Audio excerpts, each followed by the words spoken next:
To operate Candy washing machine, make sure that the main switch is on.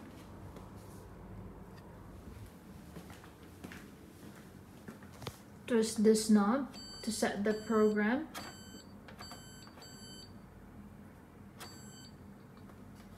Open the lid, put the clothes inside and close.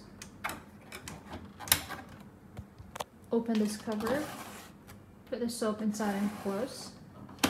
Once the program has been set, press this play button right here. Washing machine will lock.